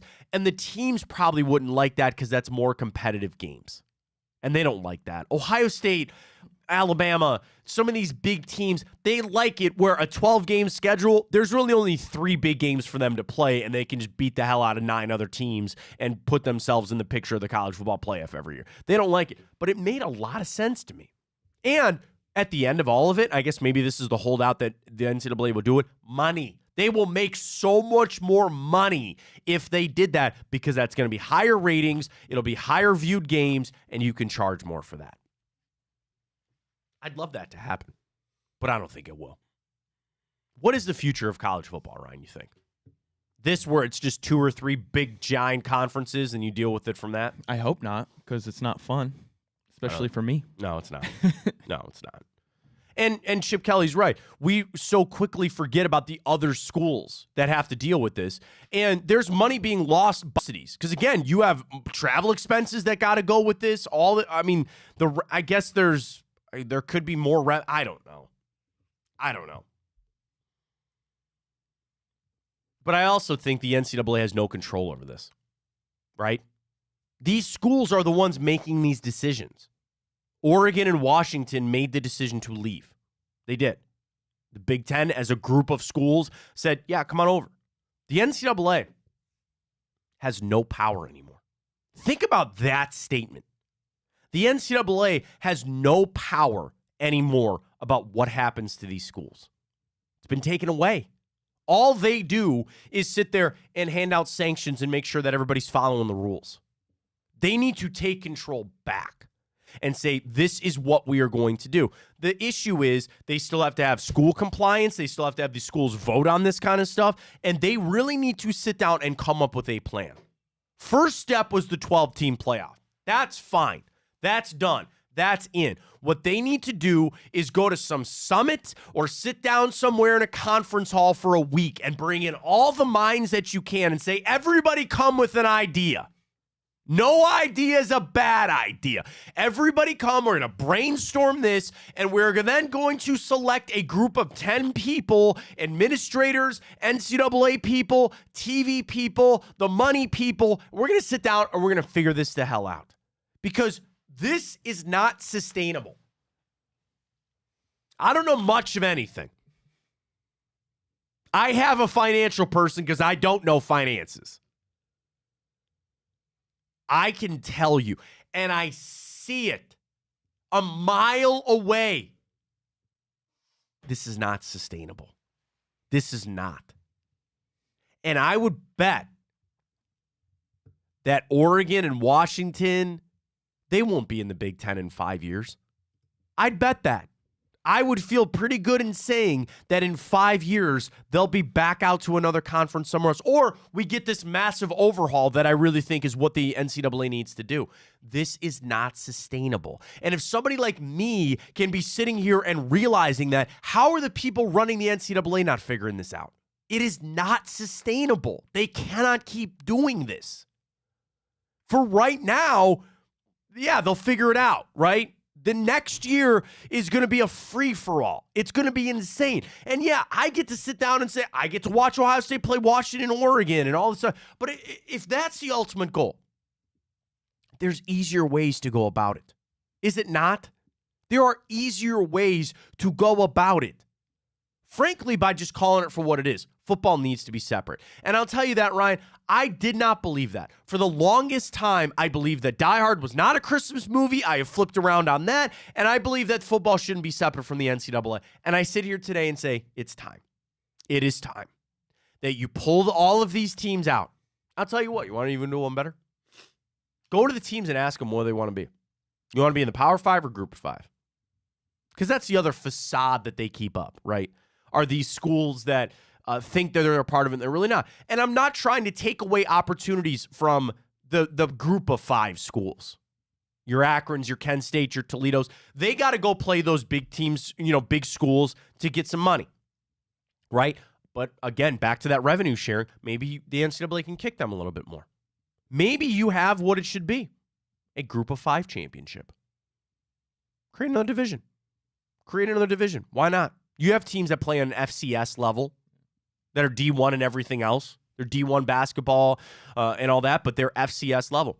Create that. Let's call it for what it is. Let's do it. And then that would even be more money because then you'd have more people ready to go for that. Football has become an uncontrolled monster in college, and there's no way for them to tame it. There's no way for them to fix this. I like Chip Kelly's idea. Call it for what it is. Group them out. You have your Power 5 group. Everybody else, more TV money. That is going to be the hang-up. How do they divide up these games? How do they figure out who's who? I don't know. How does scheduling work? Do you make it that... this would be interesting. What if you just made it a complete free-for-all and you can schedule against anybody that you want? You can schedule any game that you want. Now, administrators would hate that. And the TV deals would hate that because, again, the Big Ten has a conference deal with a TV network. And the TV network likes that because they get all these marquee games and they get these marquee teams. But what if I told you this, Ryan?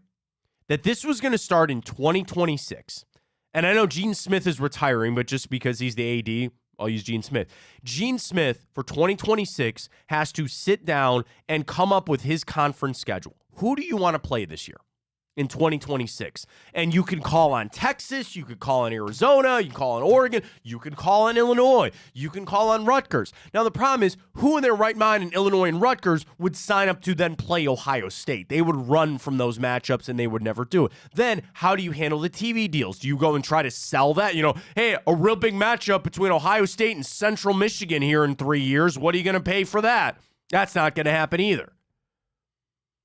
I think if they put some time and effort into this, they could figure it out. But I'm on board with Chip Kelly's idea. I am. Call it separate, divide them up, and you take it from there. All right, let's get to Time Hop. We'll get to that coming up. I want to revisit our Twitter questions on a 2 for Tuesday this morning. Do you believe Kevin Stefanski is the front runner for Coach of the Year? And is Die Hard a Christmas movie? I'm interested to see how that plays out. We'll get to Time Hop. We got some Tipico. Really kind of a slow night in the betting, but we'll revisit Tipico on that coming up. I still have NFL power rankings, including the one thing the Browns do best, the one thing that they're better than anybody in the NFL on. So we'll get to that coming up, and we'll get to our bracket on the best holiday Christmas movies. That all comes your way here on Big Play, or on the Fontana Show on Big Play. So I was going to say, coming up, we got a busy day. So we do have Chico 12-2 with the bold, bald, beautiful breakdown. There you go. With Nick Shook coming up at 12. You've got the return with Josh Maria Cribbs. When do we have Booby this week? Do you know? I believe Friday again. Friday again. Okay, so don't forget that. And then tomorrow, Drennan. You have Ted Ginn's show on Friday. Bobby Carpenter, Anthony Schlegel. They're still doing their Ohio State show. They're doing a lot of recruiting stuff. Reflog. I know I was happy to join everybody on that last night. You got Josh Maria Cribbs tonight. Blake and Greg Williams come get some on Mondays, and Hanford Dixon show on Monday. And a lot of those shows are on Bally's as well. I'll be making my Big Play debut on Bally's because I joined that's true. the Big Play Very Cleveland true. show last night. So a lot of fun with that. Follow us at Big Play. It's the easiest place. Our YouTube channel is there. So you want to announce the IG thing? How did that go? I'm still figuring All it right. out. We're going to eventually start streaming on IG. Start streaming on Instagram. I wanted to do it today, but it's That's giving all me right, some we'll issues. So should we tell people to go to the Matt Fontana page on Instagram? Is that where it's going to be, or on Big Play? We'll do it on ours. All right. So at Matt Fontana Show, Twitter, Facebook, and also now, we've been on Instagram, but we're going to be streaming live there pretty soon. So drop us a follow anywhere and wherever is easiest for you. Don't forget about the iHeart app as well. All right, let's get to Time Out. We'll do it next. Stay with us.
All right, so a little bit of time up here on the 19th of December. If you're new to the show, first off, welcome. We appreciate you spending a couple minutes of your morning with us, and we do this on Time Hop.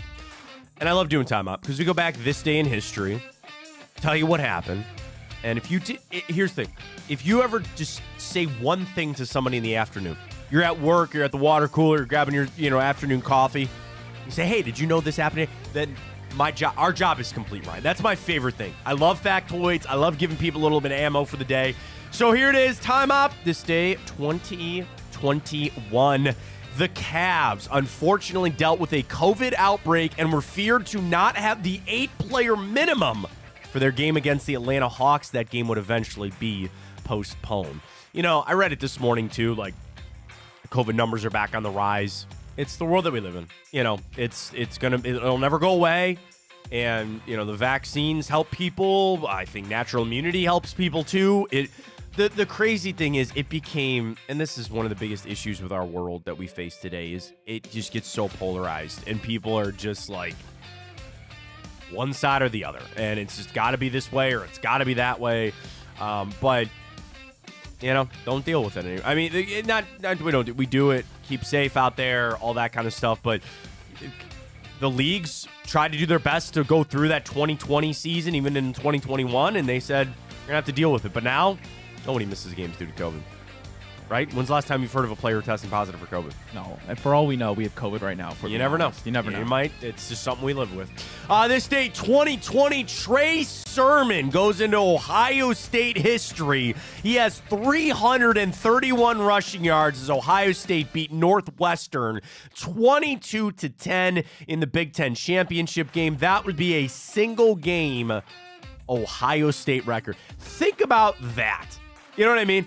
With Zeke, Eddie George, Archie Griffin, Maurice Clarett, all of the star guys. It's Trey Sermon who holds the single game Ohio State rushing record that he did this day 2020 in the Big Ten championship game.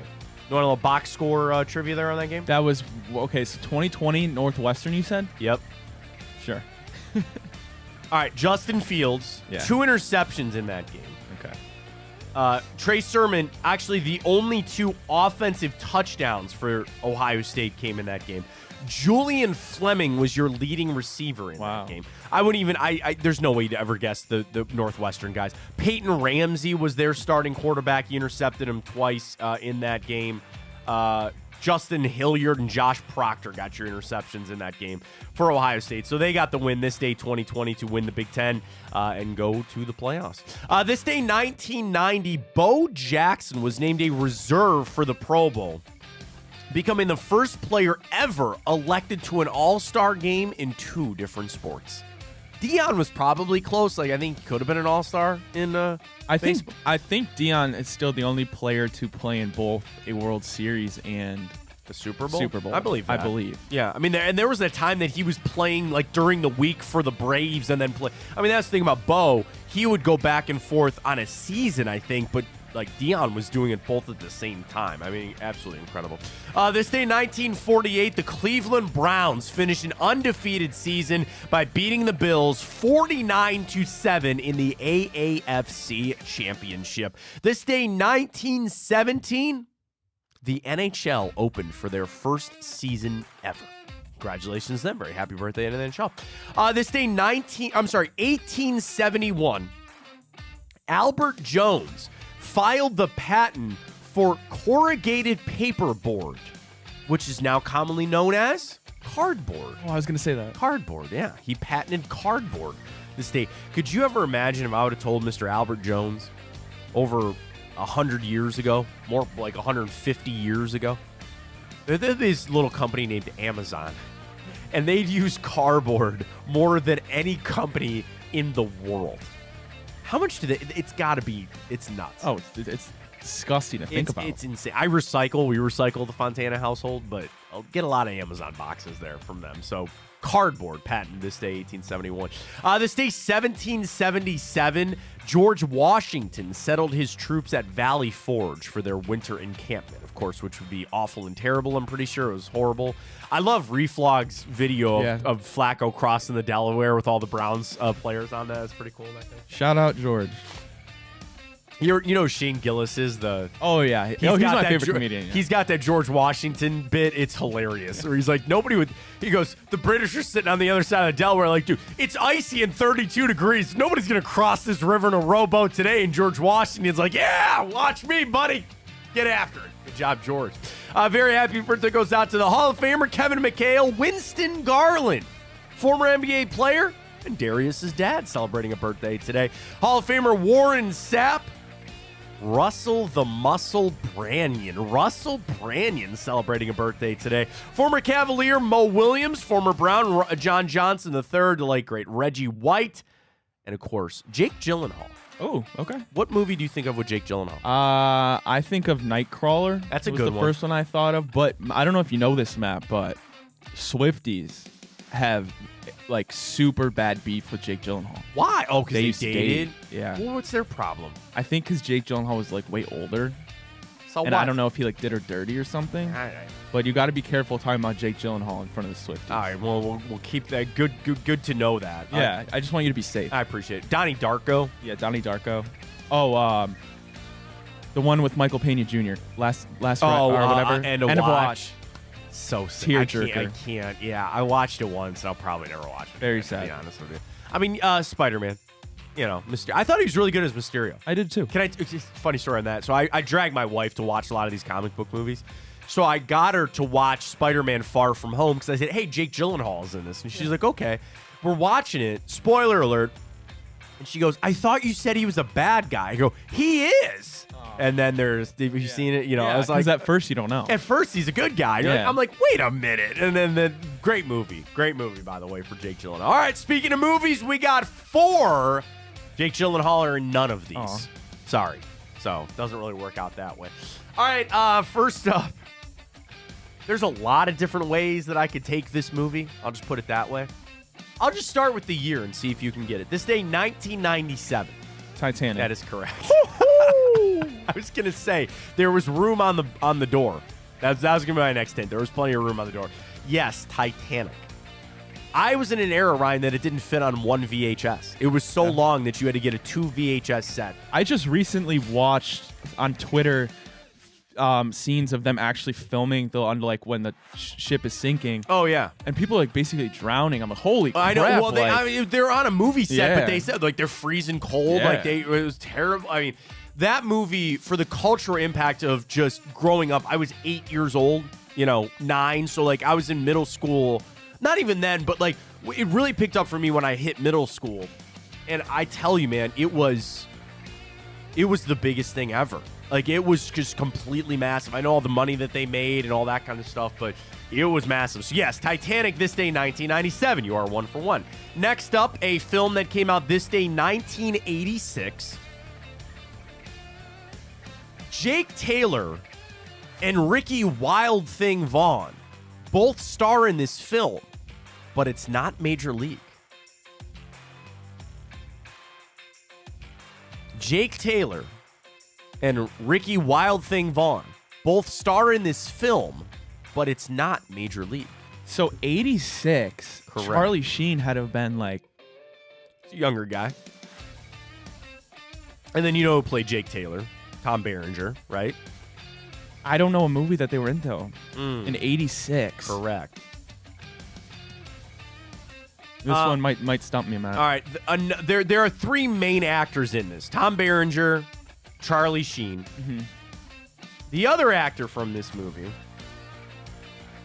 Have you seen the Boondock Saints? No. Oh my God, write that down. I love the Boondock Saints. That might actually be like a top 10 movie for me. All right, I'll give you another one. Then this guy was John Wick's mentor. Matt, we've talked about this. You haven't seen John Wick? I haven't seen John Wick. That's right. Okay, take that out. All right, sorry. I don't think I'm going to get this one, to be honest. Really? No. I'll give you. All right, this goes down as one of the best war movies of all time. I didn't know Charlie Sheen was in a war movie. He was. Um, A great cast. Berenger, Willem Dafoe, Charlie Sheen, who Willem Dafoe was the guy I was talking about. Keith David, Kevin Dillon, John C. McGinley, a young Forrest Whitaker, and one of Johnny Depp's first ever film credits was this movie. It's not Full Metal Jacket. No, is it? good guess though. Good guess though. I don't know. This was Oliver Stone directed this film in part of his he kind of I don't really know everything about,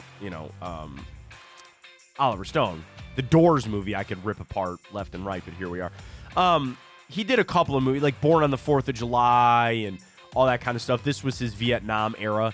Platoon. Have you ever heard of Platoon? I have heard of it. Good flick. Really good flick.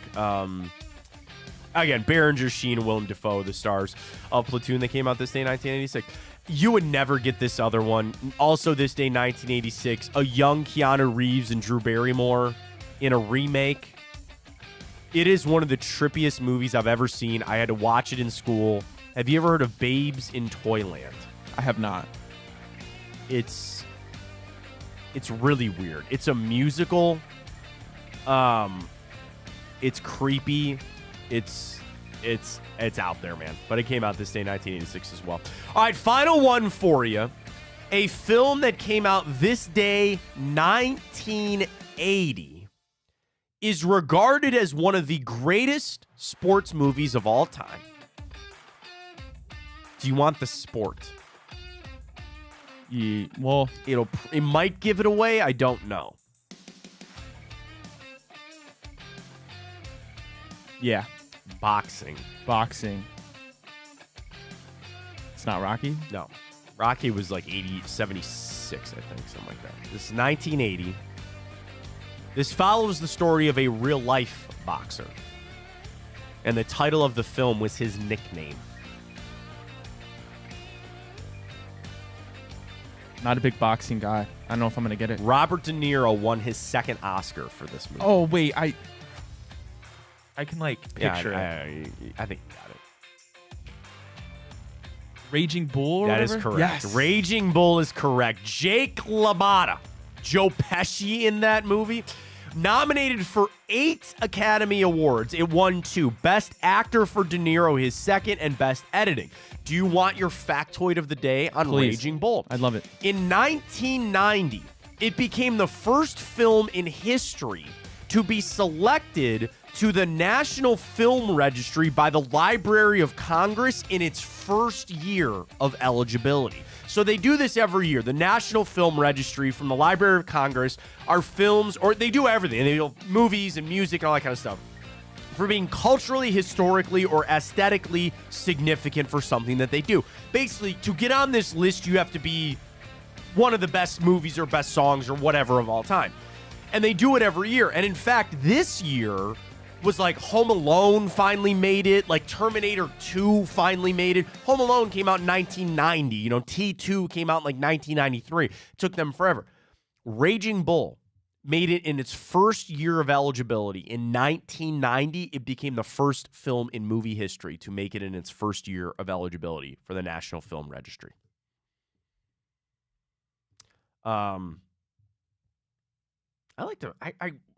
We should run through that list one day. That'd be cool. It's a long list. Year of induction. This year, 12 Years a Slave, 12 Feet of Stardom, Ambrosia. Oh, Apollo 13 was the other one that I saw that made it this year. Home Alone, Lady and the Tramp all made it this year. They had a lot this year. Terminator 2, I mentioned. They're in. But yeah, so congratulations to Raging Bull. There's your little factoid for the day. Let's head back to the NFL real quick. I did want to get to this. Power rankings and the best thing that the Browns do better than anybody in the NFL. So we start ESPN number 1. San Francisco stays there. Of course, there's no question on that. Baltimore goes up from 3 to 2. The best thing that they do better than anybody, run the football. They're the number 1 team in rushing in the NFL. Number 3, Dallas. They fall from 2 to 3. Number 4 is Miami. Number 5 is Philadelphia. They fall from 4 to 5. Detroit is 6. Kansas City 7. Buffalo 8. And the Cleveland Browns stay at number 9, stagnant for the week. They are number 1 at forcing 3 and outs. Cleveland has forced more 3 and outs than any other defense in the NFL with 55. They also lead the league with a whopping 34% 3 and out rate. No other defense is even above 28%. In Sunday's comeback win over the Bears, the Browns forced 8 3 and outs. That was a major reason why Cleveland was able to give its offense a chance to rally from double-digit deficit in the fourth quarter to get the 20-17 win. What a great stat that is. Shout out to Jake Trotter who put that in there for number 9, Cleveland Browns. Real quick, 9. Fair?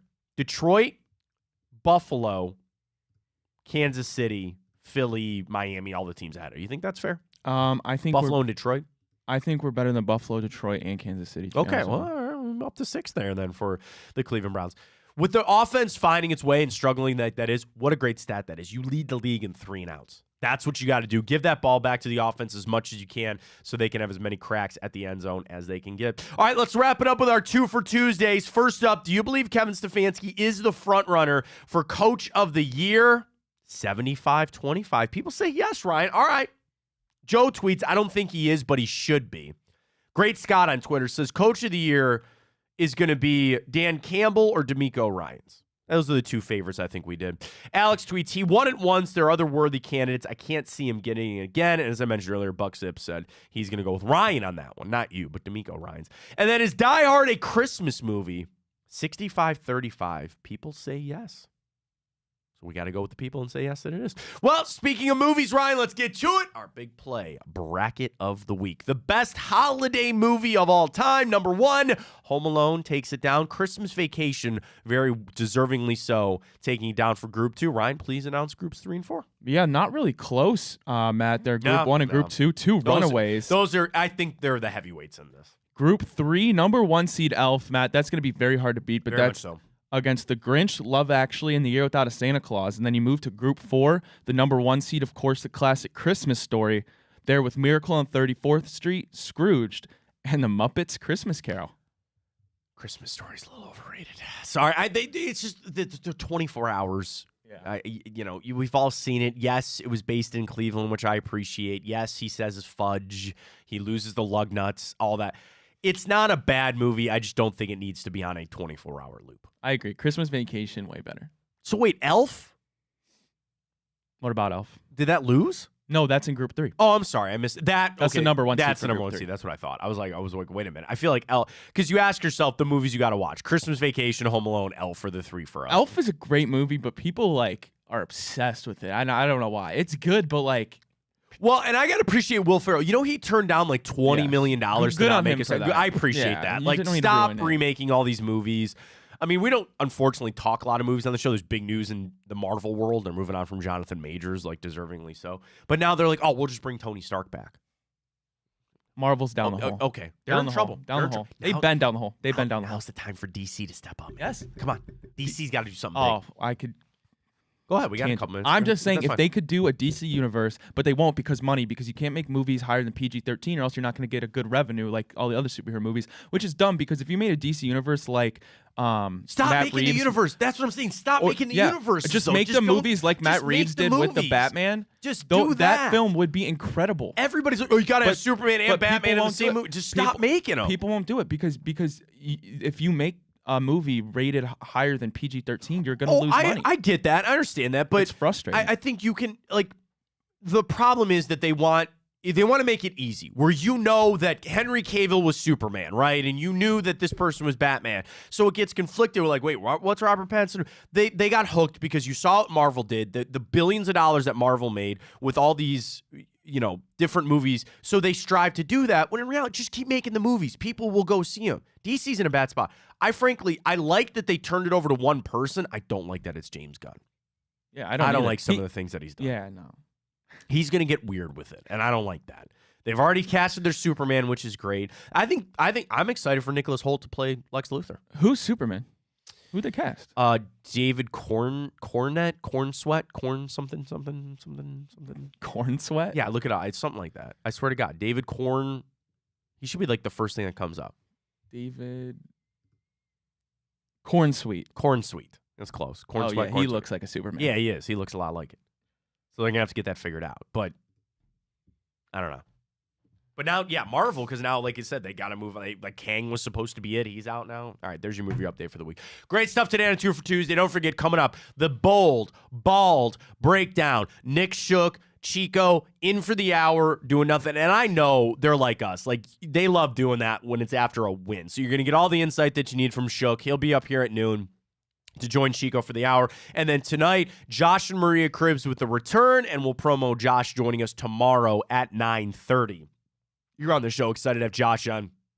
I just want to talk to him about where the Browns are at, how you overcome these injuries, all that kind of stuff. The Typico for tonight, Ryan, I jumped on something that I really, really liked. What's that?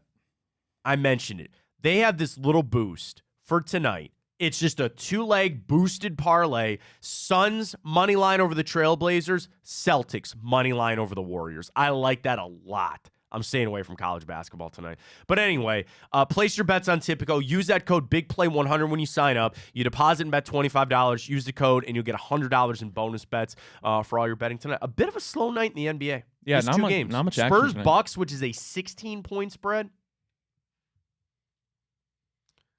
4 games tonight. Grizzlies, Pelicans, Spurs, Bucks, Suns, Trailblazers, Celtics, Warriors. Celtics, Warriors might be a good game.